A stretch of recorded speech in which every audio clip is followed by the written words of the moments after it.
राधे राधे गुरुजी। हाँ राधे राधे। जैसे 84 लाख योनियां होती हैं और हमारे कर्मों के आधार पर हमें वो योनियां मिलती हैं, तो उन योनियों में क्या हमको पता होता है कि हमने ये कर्म किया था और हमें अभी ये योनि मिली है इस वजह से? जब हम यहाँ से वहाँ जाते हैं ना, तो वहाँ पे सब बताया जाता है कि आपने जो पाप किया है उस पाप के अनुसार आपको ये कष्ट मिलेगा। पर जब मिलने लग जाता है, जैसे अब कोई गधा बना है तो गधे को पता नहीं कि हम किस पाप से गधे बने हैं, परंतु गधा बनने के पहले पूरा रिप्रेजेंट किया जाता है आपका पाप पुण्य आपके सामने, कि देखो आपने ये पाप किया है, आपने ये पाप किया है, ये पुण्य है तो पुण्य का फल भी मिलेगा, पाप का भी मिलेगा। तो वो बताया जाता है, पर जब आप भोगने लग जाते हैं तब याद नहीं रहता, जब भोग के जाते हैं फिर दोबारा। और मेरा दूसरा प्रश्न ये है गुरुजी कि आपने बताया था सबसे लास्ट वाली जो योनि हमें मिलती है वो गाय की योनि मिलती है, तब हम सारे पापों से मुक्त हो जाते हैं, पवित्र हो जाते हैं। तो गाय की जो योनि मिलती है, पर गाय को भी मतलब कष्ट तो मतलब सहने पड़ते हैं, वो भी बाहर की रोटी खाती हैं, हर गाय ऐसी नहीं होती कि उनको पाला जाता है, तो फिर पवित्र हो जाते हैं, उसके बाद भी जो कष्ट उनको मिलते हैं। पवित्र हो जाने के बाद भी कुछ तो रह ही गया, तब तो गाय की योनि अंतिम योनि है ना। तो गाय सबसे पवित्र है, कोई पूजे गाय को ना पूजे, कोई रोटी दे ना दे, पर गाय अपने आप में तो माता है ही ना, तो वो पवित्र है, उसके दर्शन मात्र से हम पवित्र होते हैं, इसलिए वो पवित्र योनि है। अब वो पवित्र योनि है, ये आवश्यक नहीं है कि कोई उसे रोटी दे या ना दे, वो अपने आप में पवित्र योनि में चली गई है, ये है। फिर उसके बाद सीधा अवसर मनुष्य का। धन्यवाद गुरुजी। खुश रहिए।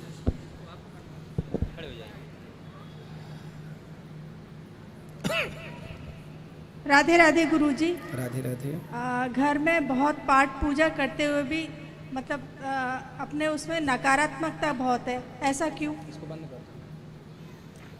घर में पूजा पाठ करने के बाद भी क्या नकारात्मकता है? मतलब दिमाग से शांत नहीं रहता है। इसको बंद कर दो। दिमाग शांत नहीं रहता है, हम अच्छा करना चाहते हैं, सबका अच्छा करते भी। घर में कौन कौन है आपके?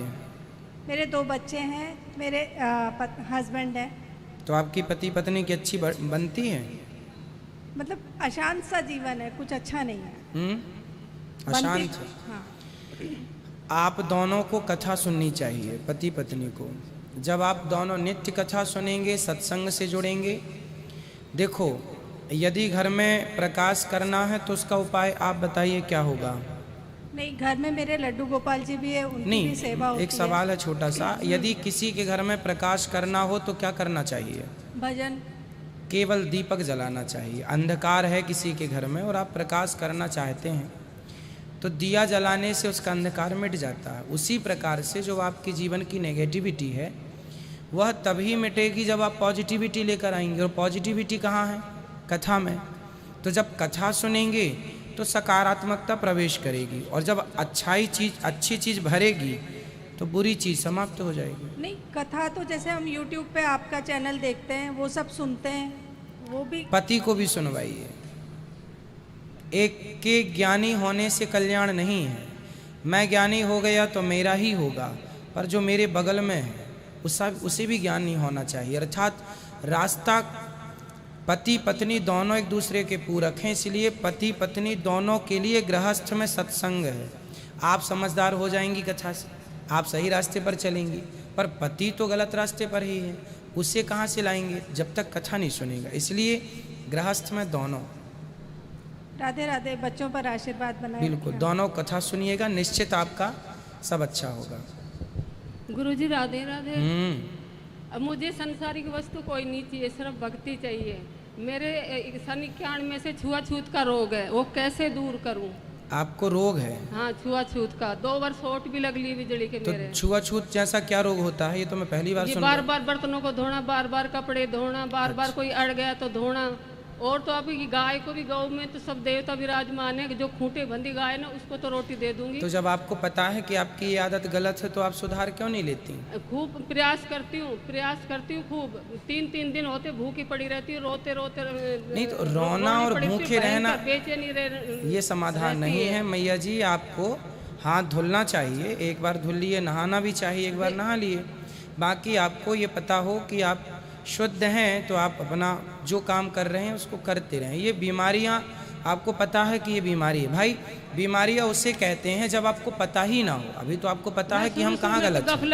शुरू में तो बहुत गफलत रहने लगी थी, अब थोड़ी दवाइयों के सहारे से तो इतनी तो हिम्मत है जो मैं खड़ी हूँ। कथा सुनते रहिएगा, और ये कोई बीमारी नहीं है, ये कोई बीमारी नहीं है, ये आदत है, बुरी आदत है जिसे आपको छोड़ना। ऐसी क्या आदत है, मैं जो सब प्रयास करूँ, गुरु आपकी भी कथा सुनती हूँ, गुरु दीक्षा भी ले रखी है राधा स्वामी की। अब फिर कथा सुनते रहिएगा, ठीक होगा। हाँ, खुश रहिए। ये आदत आपकी है तो सुधारना भी आपको ही पड़ेगा, ठीक है। मैं सुधार लूँगा तो मेरी सुधरेगी, आपकी तो सुधरेगी नहीं, इसलिए आपको ही सुधारना पड़ेगा।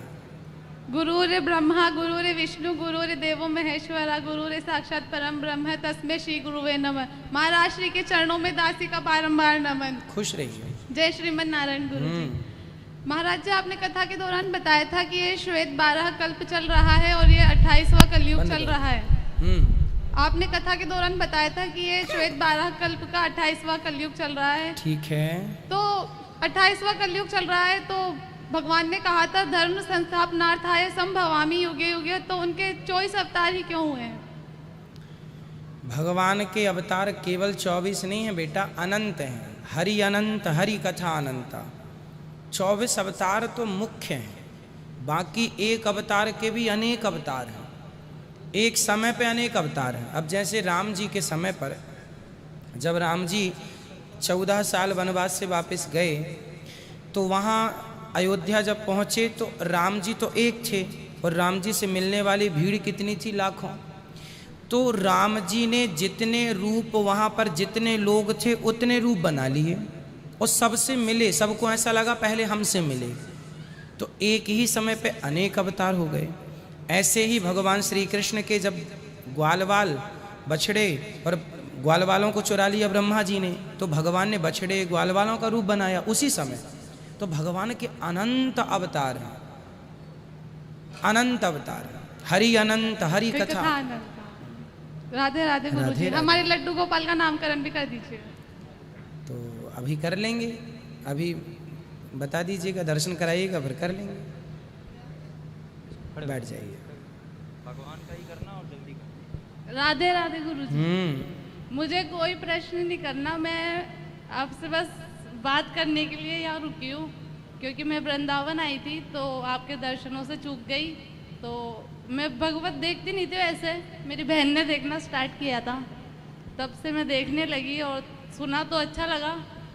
क्या अच्छा लगा आपको? जो आप बताते हो ना वो बहुत अच्छा लगता है सुनने, मन शांत हो जाता है।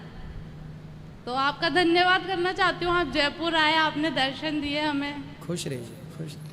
धन्यवाद। प्रसन्न रहिए।